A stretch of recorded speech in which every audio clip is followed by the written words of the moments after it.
ஒரு ஈரானிய திரைப்படம், நம்ம தமிழ் படமே இங்க பாக்குற மாதிரி இல்ல.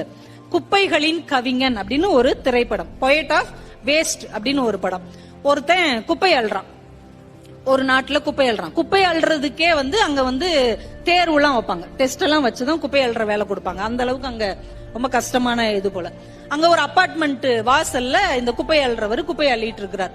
குப்பை அள்ளி போட்டுக்கிட்டே இருக்கும் போது ஒரு நாள் தற்செயலா பாக்குறாரு, ஒரு கடிதம் கிழிச்சு போட்டிருக்காங்க.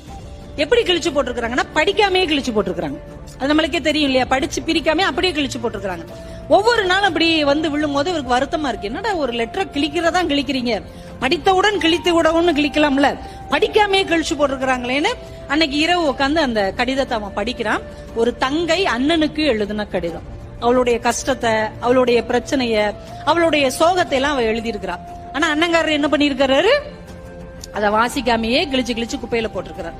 இப்ப இவரால தாங்க முடியல. இந்த குப்பாளர் என்ன பண்றாரு, மறுநாள்ல இருந்து அந்த லெட்டருக்கு இவர் பதில் அனுப்புறாரு. உனக்கு கவலைப்படாதமா, வாழ்க்கைனா நல்லது கெட்டதெல்லாம் இருக்கத்தான் செய்யும், அதெல்லாம் பாத்துக்கலாம் அப்படின்னு சொல்லி இவர் அவருக்கு, அந்த அம்மாவுக்கு பதில் அனுப்புறார். அந்த பொண்ணு அதனால ஆறுதல் அடைகிறாங்க. இப்படியே நாட்கணக்கில் ஆயிக்கொண்டே இருக்கிறது. ஒரு நாள் அந்த பொண்ணுக்கு பணம் வேணும் அப்படிங்கிறதுக்காக இவங்க கஷ்டப்பட்டு சம்பாதிச்சு, குப்பை அள்ளி சம்பாதிச்ச பணத்துல ஒரு பெரும் பகுதியை அந்த பொண்ணுக்கு இவரு ஒரு அண்ணனாக அனுப்பி வைக்கிறார். இவரை பாக்குறதுக்காக அந்த பொண்ணு ஒரு நாள் வர்றாங்க. ஆனா நம்மளே குப்பை அள்ளுற ஒரு சாதாரண மனிதனா இருக்கிறோம். அவங்க நம்மளை பார்த்து என்ன செய்ய போறாங்கன்னு அந்த பொண்ணை பார்த்துக்கிட்டே அவர் பார்க்காத மாதிரி கடந்து போவதாக அந்த திரைப்படம் முடியும். இத எஸ்ரா அழகாக எழுதுகிறார். சொற்கள் என்பது விதை மாதிரி, சொற்களை விதையாக மாற்றுவதும் வீணாக ஆக்குவதும் நம் கையில் தான் இருக்கிறது.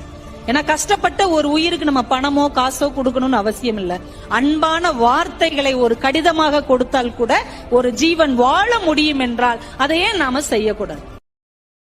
Download ShareChat.